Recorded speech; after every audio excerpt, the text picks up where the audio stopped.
scary up here.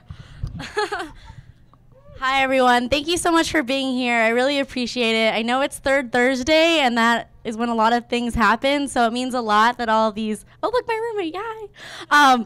It means a lot that you're all here. Okay, so I'm going to get into my story.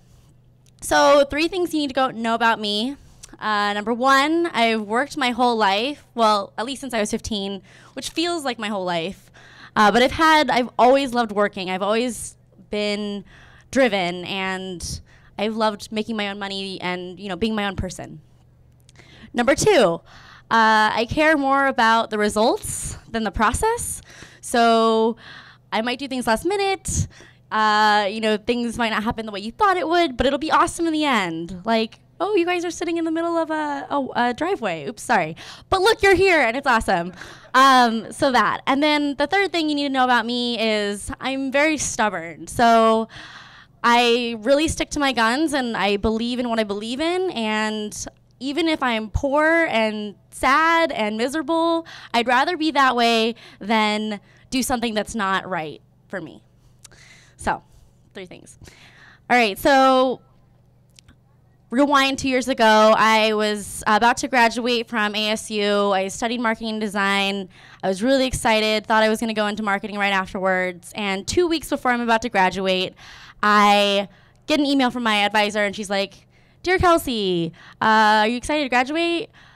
P.S. You are not going to graduate. You have 1 more class, and I'm really sorry, but too bad." So I'm like, "Are you serious? Like, the 2 weeks before I'm graduating, I had already invited all of my family to my graduation. We have a party planned. Like, really? What?" So I go into her office, and I'm like, how could this happen? And she says, the class that you asked if you could drop, and she did say that I could drop it. She's like, well, actually, like, you needed that class, and so you're not going to graduate. And so I thought, okay, I could either get, like, really mad at her, or, we can fix this. So I thought, oh, well, isn't there that study abroad opportunity in Prague, and it's for that class? And I know that it was 2 months ago that the deadline was, but, could I go? And she said, maybe you should put that as your plan B, because that probably won't work out. And I said, okay, well, why don't we put it as my plan A, and then if that doesn't work out, I'll go to summer school with the teacher that I dropped out of because she was terrible. She goes, okay. And so at this point, I can either be really bummed and fuming, or I can make the best of it. So I tell my advisor, Jasmine, despite all of this, I've really enjoyed you as an advisor. You've always been super positive, and you've always kind of guided me in mostly the right direction. And I love your hair. Like, it's always different. It's so cool. I just love it. And she goes, thanks. You know what? We're going to write a letter to the study abroad office. I'm going to write you a recommendation letter. I was like, yes! So we write a recommendation letter. Like, I put a couple of, 15 cents in there, my 15 cents. I'm like, oh, I'm awesome, and bring me, and blah, blah, blah. So long story short, I get to go. It's amazing. I get to study abroad, and instead of coming back, and side note, my biggest fear when I was going through school is that I wouldn't have a job when I graduated. Sorry, I meant to say that. So I go on this trip. 3 months pass, 4 months pass. I'm still in Europe by myself, backpacking, thinking that I can just keep going. Turns out Europe is very expensive, and the dollar is not worth as much as you think it is. So I had a great time, but I was totally broke. I come back home, and I moved downtown because, I wanted to move away, but I spent all my money. So I moved downtown, and I'm looking for a job.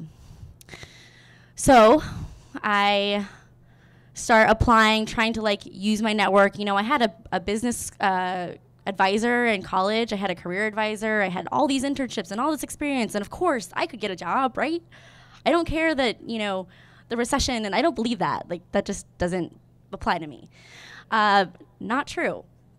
So I floundered. I floundered for about a year, and I did stuff like I did promotions for events, and that sounds great because that's like what I do now. But it's different when you're at the state fair and you're wearing an Arizona lottery shirt and you're spinning a prize wheel for things that you just don't care about. And you see your colleagues and your professors and they're like, didn't you just graduate? Weren't you just like backpacking Europe having a great time? And I'm like, yeah, and here I am now.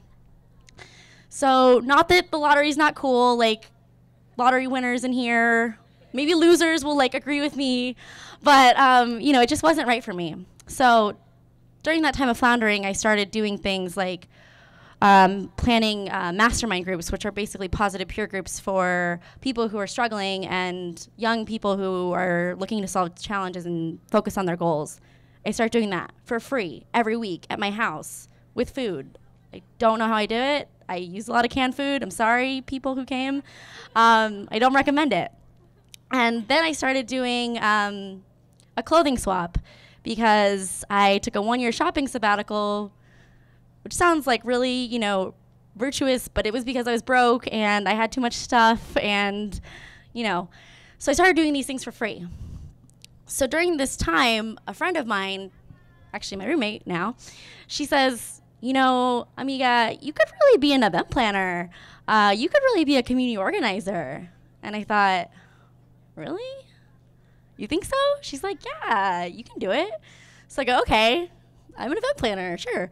So long story short, my mentor told me to check out co-working because he thought, I'm really into this clothing swaps, I'm really into community, maybe I would like this, but in an entrepreneurial setting, in a business setting. So I thought, okay. I go to Gangplank. Boo, just kidding. I go to Gangplank and it didn't work out there, but I came to Cahoots and I met Jenny and she was so awesome. And we talked about Phoenix for 2 hours, about what we loved about Phoenix and what we wanted to change. And we just really clicked. So at this point in time, I'm still really broke. I'm living in a house in Willow, awesome, that is for sale, not awesome, that sells, not awesome. So it sells, I get kicked out of my house, I have to find a new house, and I'm scrambling because I'm homeless, and I'm still eating canned food, which is, you can make some good stuff with that. But, and I meet Jenny and she says, we don't have a big budget, but you can do, and by the way, I tell her I'm an event planner. She's like, oh, awesome. And she says, we don't have a big event budget, but if you want, I'll pay you $350 a month, $350 a month, and you can do our social media and some of our events. And I'm like, I love Cahoots so much, I'll do anything. So I do it, and I told myself that I would do whatever it takes to be irreplaceable, to bring this place to life, and to have a full-time job when I was finished. Flash forward to now. Yes, that happened.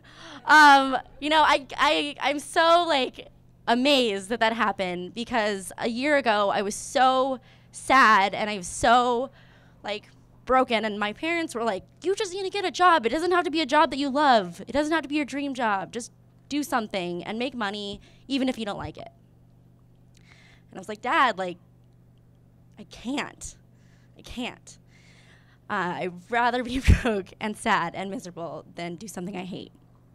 So here I am today, and I'm so grateful for Cahoots. I'm so grateful that I'm still doing Co-op Phoenix and the clothing swap. 5th one is on Sunday.